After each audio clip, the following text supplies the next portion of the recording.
Kuzise tamnabani nangona nungsi kudol oina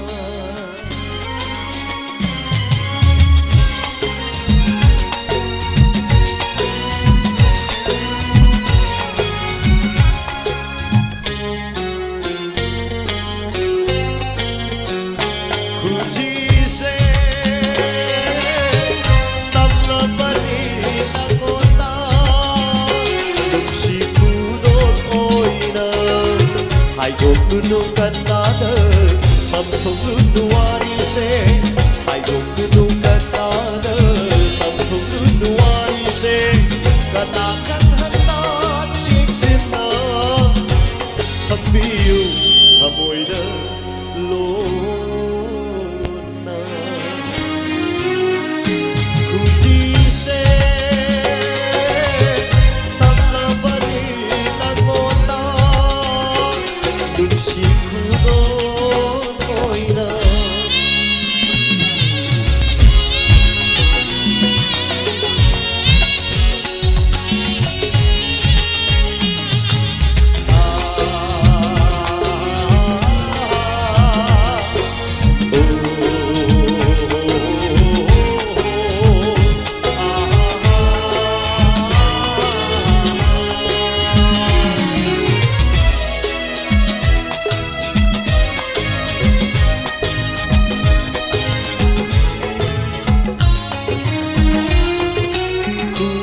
Sina aroi batatte noi madai daba noi nai daba asha kayaga noi nana tabzening bakudot kayani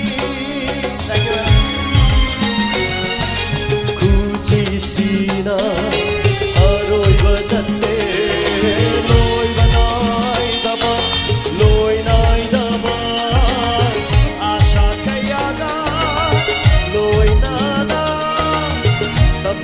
bakudot kayani nabganin hawai su biba kudol moinan nalod kuzise tablabani nangona lukshi kudol moinan.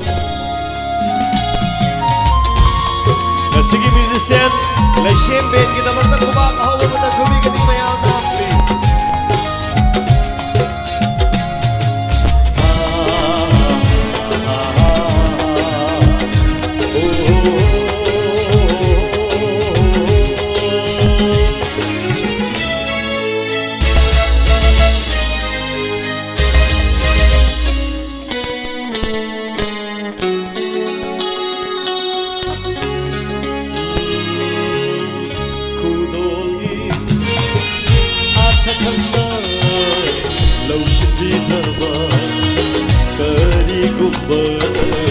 Warau haurani hamoi sina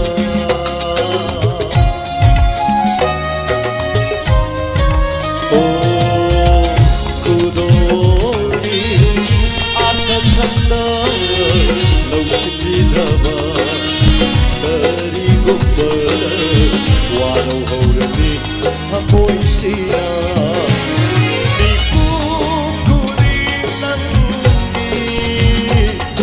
Panabata kaliba punsisina niku kuninam Iyay panabata kaliba punsisina